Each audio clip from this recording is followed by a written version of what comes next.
ደብሮኛ ግን ማውራት ፈለኩኝ። አይገስ ሰላም ነው ታዲያስ? እውነት ዛሬ ኤፍቢ ስገባ በጣም ነው የደነገጥኩኝ።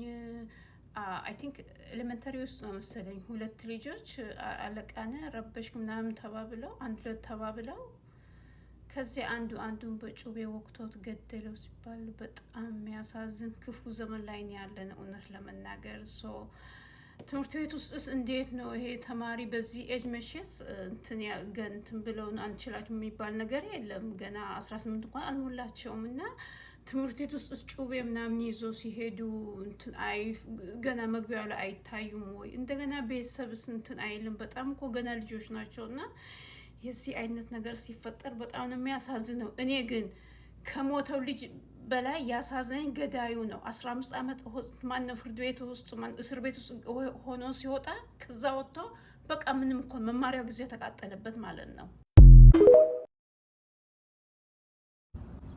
አይ ጋይስ ሰላም ነው ታዲያስ? እንዴት አደራችሁ?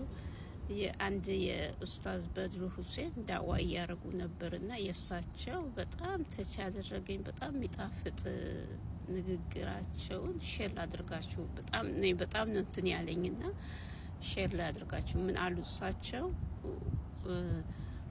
በጣም የቅርብ የሆነ ሰው ሲክድህ ይቅር ትላቸው ይሆናል። ነገር ግን ያ ክህደት እጅ የመቆረጥ ያክል ስለሆነ ተመልሰ ዳግመኛ ልታቅፋቸው አትችልም። ቬሪ ኢንትረስቲንግ አይደል? በጣም ነው የገረመኝ። እውነት ነው፣ የመጨረሻ እውነት ነው። እኔ ከዛ ጋር አሁን አግሪ ያደርጋለሁኝ። ከሳቸው ትክክለኛ ንግግር ነው። አንድ የቅርብ የሆነ ሰው ስክድ ይቅር ትላቸው ይሆናል። ይቅር ማለት ምናምን ነገር ይባላል። በጣም ቀላል አይደለም። ስኖት ኢዚ ቱ ቢ ኦነስት።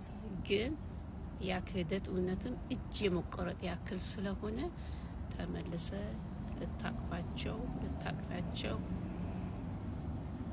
አይቻልም። መልካም ቀን።